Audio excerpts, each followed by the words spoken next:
Kinagagalit ngayon mga tol ng China ang pagpapadala ng Amerika ng puwersa bilang suporta sa Pilipinas mga tol. Ayan na.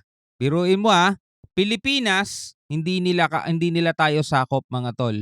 Pero yung mga kaalyansa nating bansa na nagpapadala ng tulong sa atin, inaalmahan nila. Bakit? Kasi guilty rin sila. Guilty sila na baka sa kanila gamitin yon dahil sa mga pinaggagawa nila. Anyway, bilang isang Pilipino mga tol, dapat may pakialam tayo sa mga ganitong klaseng balita, issue, lalo na pag may kinalaman sa ating soberanya.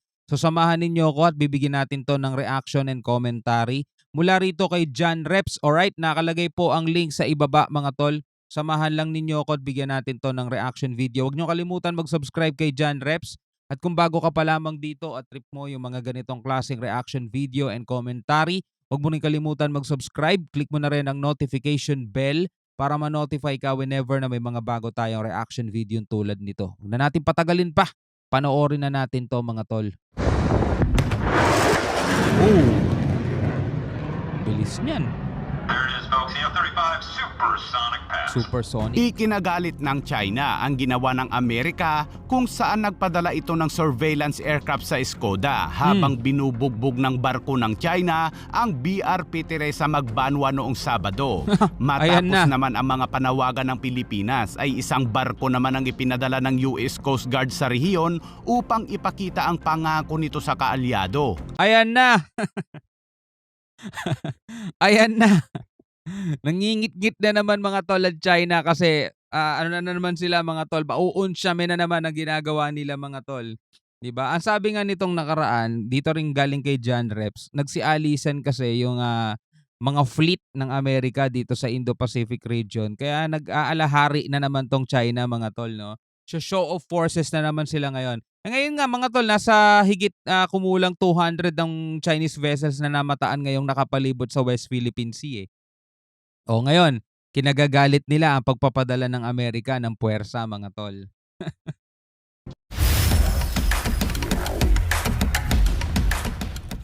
Sa panahon ng insidente noong Sabado kung saan sinadyang banggain ng China Coast Guard ang pinakamalaking barko ng Philippine Coast Guard sa Skoda, Butas yan. abay pinuna naman ng China ang isang surveillance aircraft ng Amerika na nag-iikot sa himpapawid ng Skoda noong araw na naganap ang insidente sa Skoda Shoal. Ayon sa report ni Yuyuan Tantiang ng China, isang US Navy P-8 Poseidon Maritime Patrol aircraft ang nakita sa himpapawid na nakakagambala umano sa mga operasyon ng China Coast Guard Na nakakagambala sa pambubulas nila. Na nakakagambala sa pang-aapi nila mga tol. Anong operasyon na pinagsasasabi nila? Puro illegal operation naman ang pinaggagawa nila na nagpapatupad ng batas. Ang sasakyang Nagpapatupad ng batas illegal nga yung pamamalagi nila dyan. Tigas na mukha no? operasyon ng China Coast Guard na nagpapatupad ng batas. Ang sasakyang panghimpapawid ng Amerika ay maaaring nangangalap umano ng mga impormasyon at potensyal na nagsasagawa ng jamming o pagpasok sa mga radio frequency ng mga sasakyang pangdagat ng China. Ayon sa China, ang presensya ng P-8 Poseidon Maritime Aircraft ng Amerika ay nagsisilbing panghihikayat umano sa Pilipinas na magsagawa pa ng mas matinding provokasyon at idinagdag na ang sasakyang panghimpapawid ng Amerika ay maaari ding magsilbi bilang isang aerial military journalist. Bakit hindi sila nagpakawala ng jet fighter nila at magpaulan din ng flare katulad ng ginawa nila sa Pilipinas? Di ba naalala niyo yung Pilipinas nagpalipad ng eroplano, non-combat airplane yun mga tol di ba ginawa nila, nag-release agad sila ng jet fighter nila at nagpakawala ng flare sa ruta? Ba't di nila magawa to rito? Diba? Ba't di nila magawa? Palibasa kasi mga tol, yung Pilipinas lang kasi talaga ang kinakaya-kaya nila. Yun ang katotohanan. Dito, puro ngak-ngak lang din sila mga tol. Katulad ng ginagawa ng Pilipinas sa China. Puro ngak-ngak lang din tayo dyan. Dito mga tol, nakita naman pala nila, may lumilipad na aircraft ng US dito sa Skoda Shoal. Bakit hindi nila i-intercept? Diba? Ba't di nila itaboy?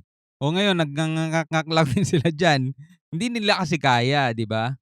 Pangsirain ang legal umanong aksyon ng China laban sa mga paglabag daw ng Pilipinas.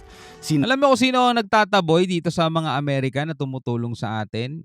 'Di ba? Yung mga ano rito, mga politiko rin dito sa Pilipinas. Naalala ninyo yung lumipad din dati 'tong US Poseidon mga tol, 'di ba? Yung lumipad diyan, sino nagagalit diyan? 'Di ba si Robin Padilla? Coast Guard lang 'yun, eh, bakit natin tatapatan ng Air Force ng ano, ng US, 'di ba? Nagkasagutan pa nga sila diyan ni Batong Bakal, eh. 'Di ba?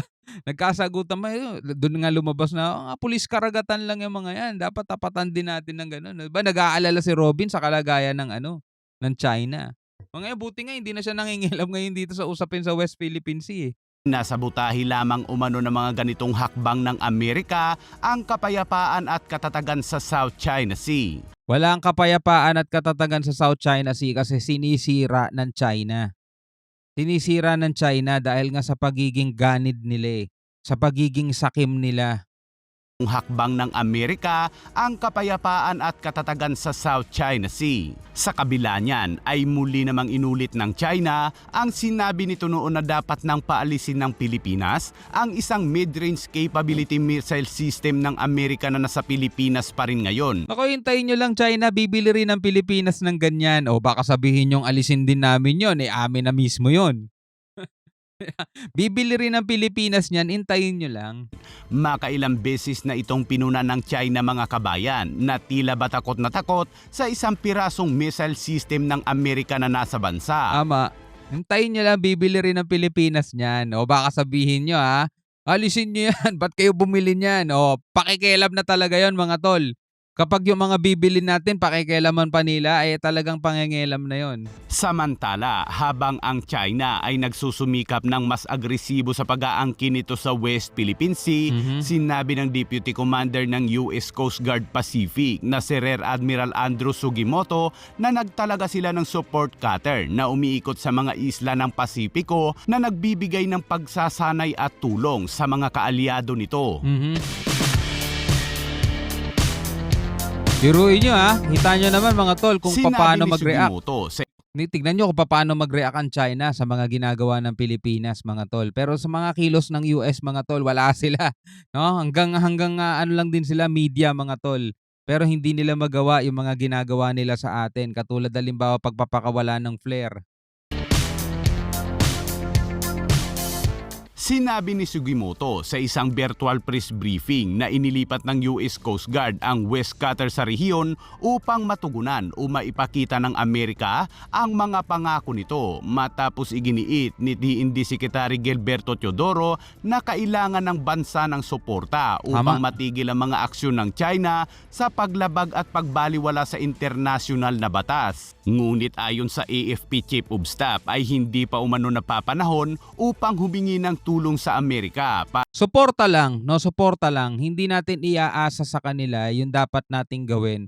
Kasi mga tol, sa mga nangyayari, sa sunod-sunod na nangyari, ito mga tol, real talk lang sa sunod-sunod na mga nangyari dito sa West Philippine Sea na inaapi tayo, wina-water cannon tayo, binabangga tayo at mga barko natin nasisira na, bumababa yung kumpiyansa natin sa ating sandatahan. Sa totoo lang tayong mga Pilipino mga tol, nakakababa ng kumpiyansa yon.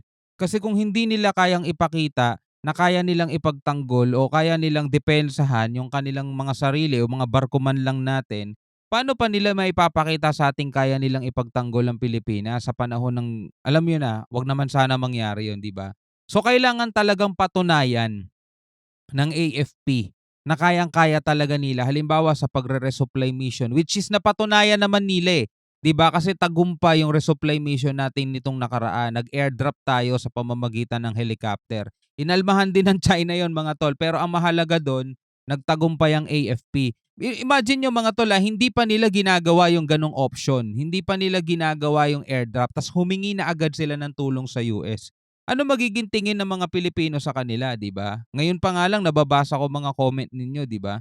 Nagagalit na tayo sa kay Jay Tariela, kay Bronner, 'di ba? Yung iba nga sinasabi, "Alis na kayo diyan sa pwesto nyo, wala kayong silbi." Mga gumaganon pa nga mga tol.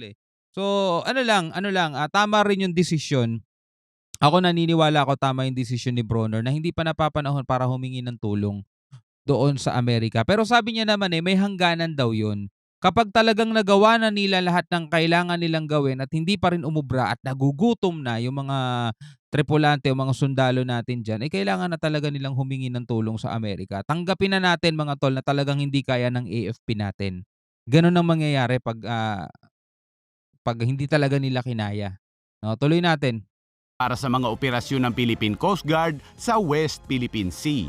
Hindi lang barko ng US Coast Guard ang nasa rehiyon ngayon dahil nag-ooperate din ngayon sa Philippine Sea ang USS America na isang amphibious assault ship ng US Navy kasama ang 35th Marine Expeditionary Unit.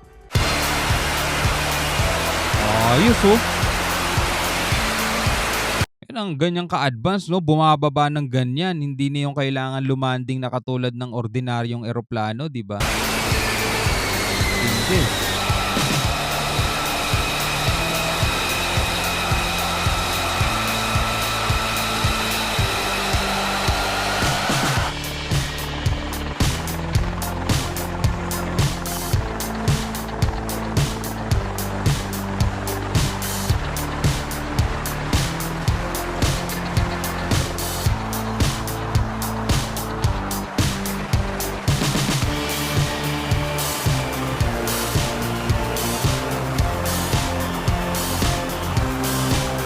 Napakaangas. Marines. Napakaangas.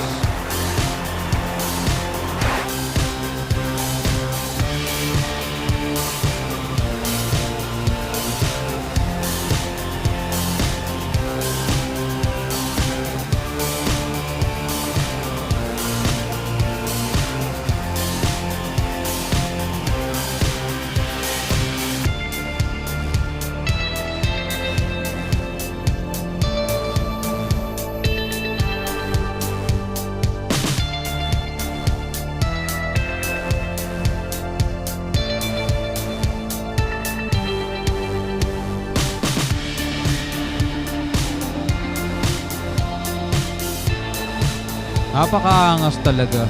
Alright mga kapatid, bilang isang Pilipino, ano ang masasabi mo rito sa mga videong to na napanood natin? Pwede ka magbigay ng iyong komentaryo at reaksyon sa ibaba. Comment section sa ibaba. Maraming salamat sa iyong panonood. Hanggang sa muli, ako nga pala si Shobal D. Peace out.